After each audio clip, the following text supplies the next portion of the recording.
Hi everyone, Aaron here for Zollotech, and iOS 18.3 Beta 1 has been out for a few weeks, and iOS 18.2 has been out to the public for about a month at this point. But there's even more to talk about since the iOS 18.3 Beta 1 is out. What's new video? We'll talk about features, some news updates, as well as the overall experience. And not just my experience, but your experience based on the YouTube community poll, where at the time of this video there's over 14,000 votes and 190 comments. And be sure to stick around toward the end of the video where we go over some of your comments as well to see what the overall experience is like for everyone. Now, Apple Digital ID has been out for some time in many different states, but it hasn't rolled out to every state.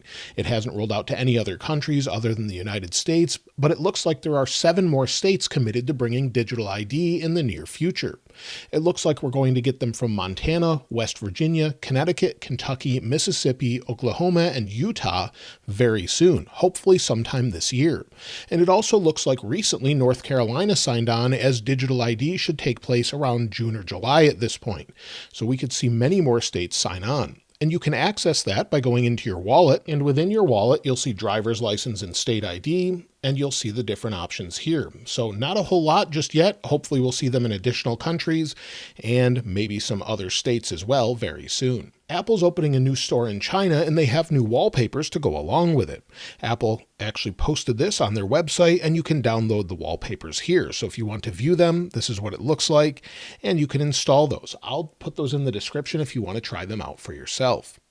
Apple also has a new limited edition AirPods in China for New Year's. So for the Chinese New Year, we have Year of the Snake Special Edition AirPods 4 with active noise cancellation, and you'll see them here. So you can order those if you live in that area. So they'll be available for Chinese New Year. Also this weekend, if we go into the TV app, if you want to check out Apple TV Plus, it's free through the weekend for many of their different shows. So if you want to check it out, it should be available now, where you can just watch that through the end of the weekend. So if you want to check it out, be sure to open up the TV app, go into it, and check out all the different shows. You can catch up on Severance and more. Also, something else Apple's giving out for free is Fitness Plus for up to 3 months. You'll see it here on apple.com where it says time to get your move on. Get up to 3 months on us, try it for free. So if you want to try out Fitness Plus, you can try it free for 3 months at this point. Now, a new report this past week at the end of the week has said how thin the upcoming iPhone 17 Air will be that's going to replace the iPhone 17 Plus model. Apparently, it's going to come in at 6.25 millimeters thin. The iPhone 6, this is the 6 Plus, the iPhone 6 was 6.9 millimeters thin. So it's going to be even thinner than that. Many had reported that. Some have said that it's even going to be 5 to 6 millimeters thin.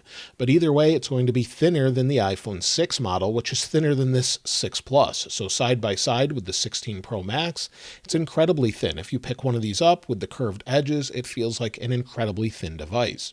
We'll go into additional details in the weekly Apple News update this coming Monday, so be sure to check back for that. Now, as far as new features, I wanted to go over a few different things. One of the features we've been hearing about for years is finally showing up for me. That's in the Wallet app as well. So if we go into Wallet, orders are finally showing up. I ordered a new pillow for the chair that I have, as well as a lumbar support you can see here, and it says Ghost Keyboards, ordered on Tuesday, and it's going to show up. You can track it here as well. I'm just covering up the actual tracking number, but it's saying the carrier and more. I'm seeing this for more and more purchases, so this is great. It's finally showing up.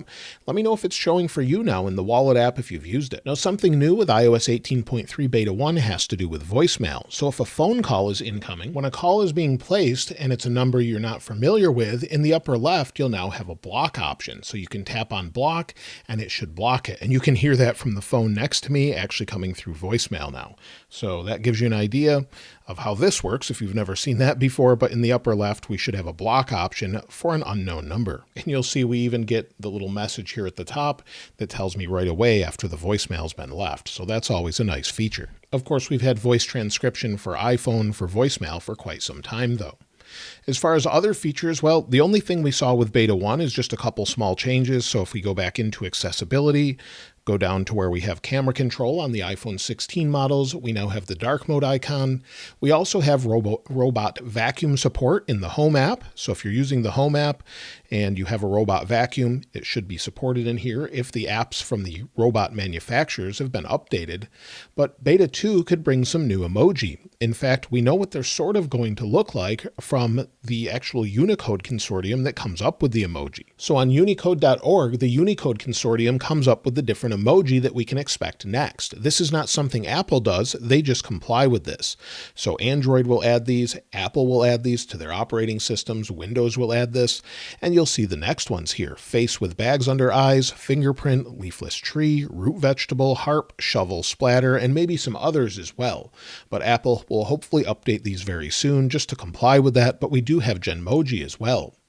And we also expect some updates to Apple Intelligence features next. iOS 18.3 Beta 2 could bring some updates to things such as Image Playground. So here's one I recently made. Let's change me to an astronaut here, get rid of the top hat, and see what it comes up with. It's pretty minimal in what it can do right now, so maybe we'll have some additional functionality.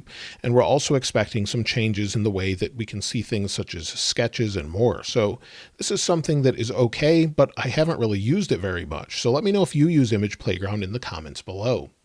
Also, we'll see this in additional parts of the world. So Apple Intelligence will start rolling out around the world, hopefully by April, maybe in different countries. Apple has not confirmed this, but it looks like they're going to start at least adding a few countries here and there. We could get some priority notifications. That's a feature Apple's already promised we haven't seen yet, updated Siri, and possibly some updates we didn't expect. So we're expecting all of those things, maybe a few of them with Beta 2. So it's finally go time, and we're finally finishing the long holiday break. Apple does this every year, and it takes about 3 weeks off or so, and then comes back and starts work again. They actually had a memo in the feedback app about it that's since been removed. So if we go into feedback, if we go in here, it's no longer there about the winter break. We just have the summer newsletter. So it looks like they're back on track, and we're just waiting for them to start working again. Now, as far as weekly iOS tips, I wanted to give one of those, and then we'll talk about some other things as well. When I cover the heat section about the iPhone in the video, I have to look up the conversion between Celsius and Fahrenheit, as many of you that watch are in the USA, but more seem to be outside the USA. So in the USA, we use Fahrenheit. Outside the USA, most people use Celsius. So in order to convert those, I'll just use Spotlight Search. So if I go in here, just pull down and do maybe 30°C, and it will immediately know typically that I want Fahrenheit and then convert that. So that's really nice. It does it automatically. You can do that with currency, with temperatures, and much more. So maybe 35°C. And it will convert it automatically. It's really easy to do and something I use all the time. Now, I also wanted to give a few feature suggestions. Whether or not Apple's watching this, I have no idea, but one thing I would love to see, and this is very much a problem that I run into since I have different videos, I fill up my wallpaper. So here you'll actually hit a limit where it tells you have to delete wallpaper or you just can't add any more. I would love to have an option to clear this out, and I also would love to have an option where I could sync this wallpaper to my other devices. So if I have an iPad and a Mac, I can add it to those devices with the exact same setup.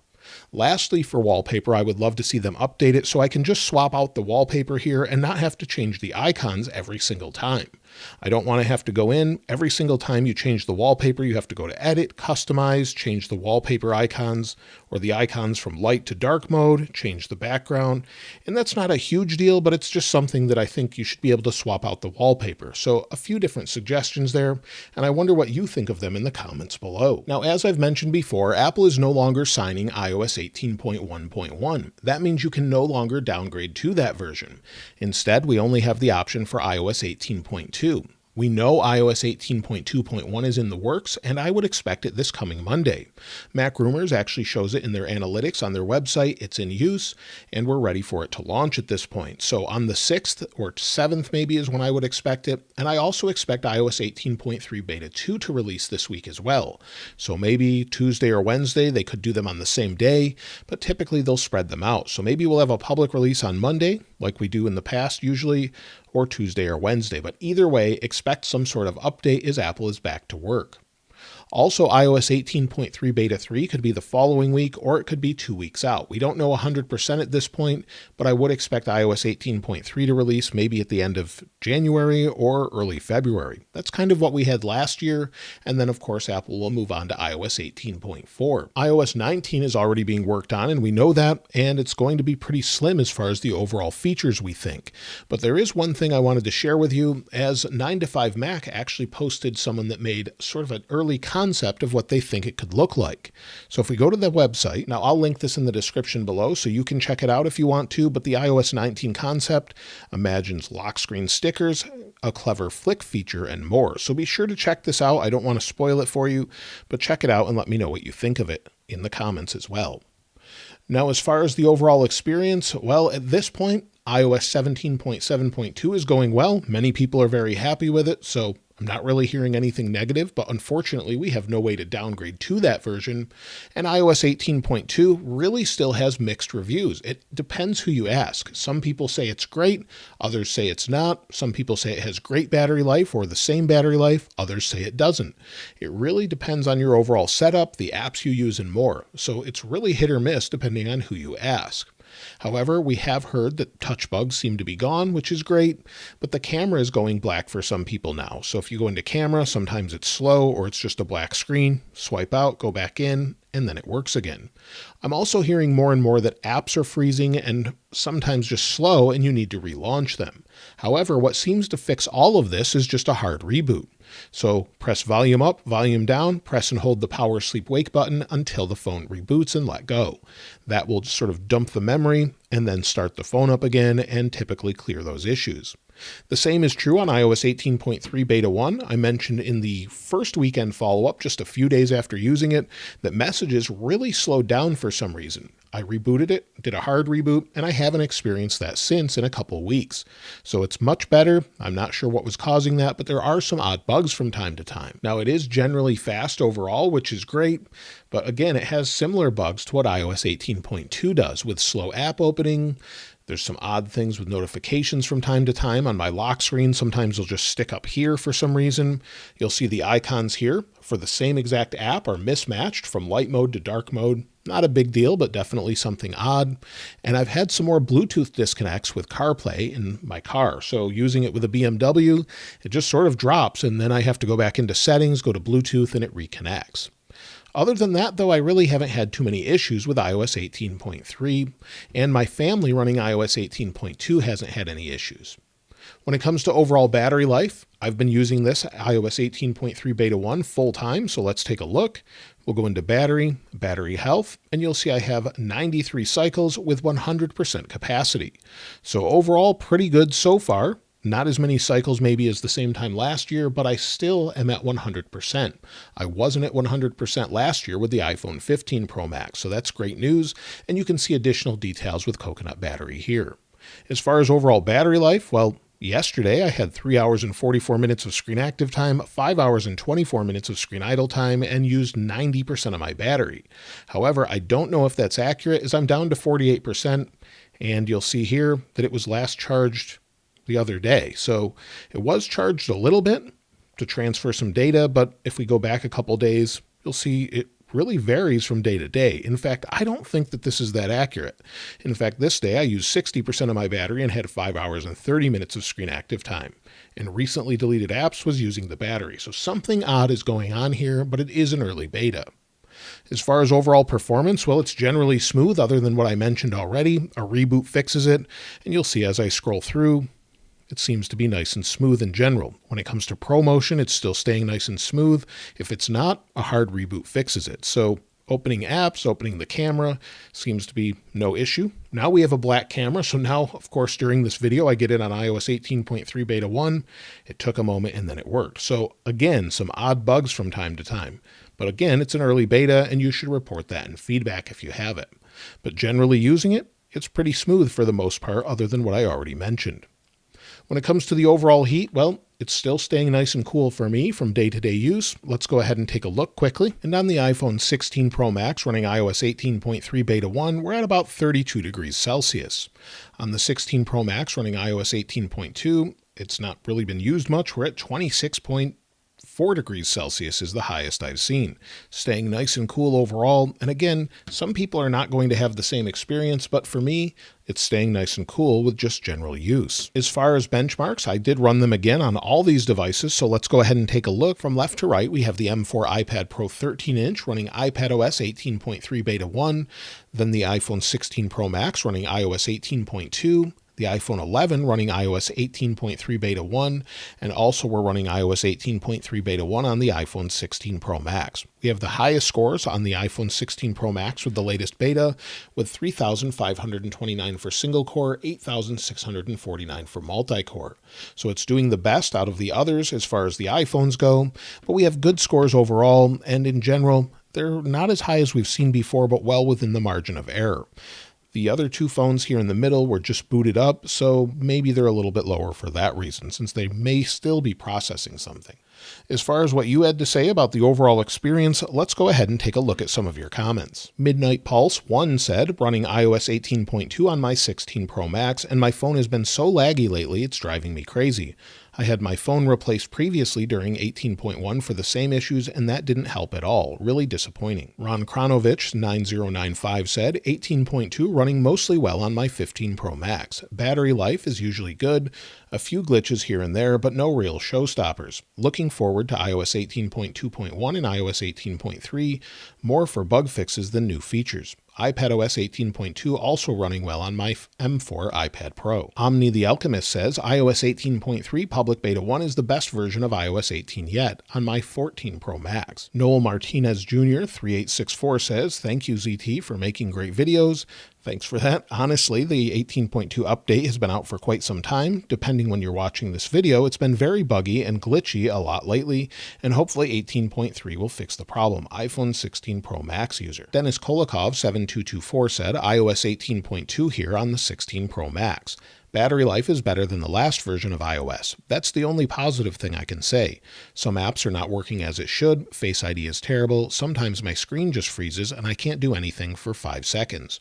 There are a lot of issues to resolve in the feature updates. Leo Strain says, on iOS beta 18.3 and everything seems to be running smoothly, freezing for about 1 second to 2 seconds when opening and closing apps. And sometimes when I have my car connected via Bluetooth, it can disconnect randomly and then connect again randomly. On iPhone SE 3, purchased September 2022. Now, when it comes to storage, many have asked me to cover this regularly, so if we go into General, then iPhone Storage, wait for it to load here, you'll see I'm using 109 gigabytes out of 512 gigabytes, and if we go down to the bottom here, you'll see iOS is using 18.26 gigabytes, and the system data is at 6.05 gigabytes. It's pretty crazy now that Apple Intelligence is out, how much storage is being used for just iOS and Apple Intelligence. 11.98 gigabytes for iOS, 3.1 for Apple Intelligence. So you'll see the total size is 18.26 gigabytes though. As far as the system data, I've mentioned this multiple times, but basically this is just cached data and it just jumped up to 14.1 gigabytes. It uses this as needed. It will go up and down. And as long as it's not affecting you installing apps, it's really nothing to pay attention to. That's why they've put it at the bottom and put the little disclaimer below it as well. So that's everything with iOS 18.3 Beta 1. And finally, we'll see iOS 18.3 Beta 2 very soon. Hopefully iOS 18.2.1 is coming soon as well, as I mentioned before. If you found any additional features or changes that I haven't mentioned in the video, I'd love to hear from you in the comments below. And of course, I'll link this wallpaper in the description like I normally do. If you haven't subscribed already though, please subscribe. And if you enjoyed the video, please give it a like. As always, thanks for watching. This is Aaron. I'll see you next time.